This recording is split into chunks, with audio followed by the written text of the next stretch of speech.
Yummy. Ay, sorry. Ito pala yung ano. Nilalayo mo naman yung tinidor. Gusto yung tinagal kayo sa kutsara. Alam niya na maganda ano yun. Ay, may tinagal mo. Yummy. Nagmukbang aming bibe. Yummy. Juice, yummy. Mukbang.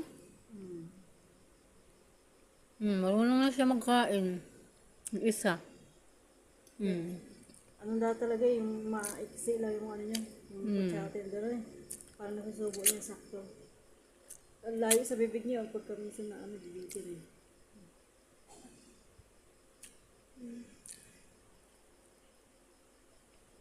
Ano?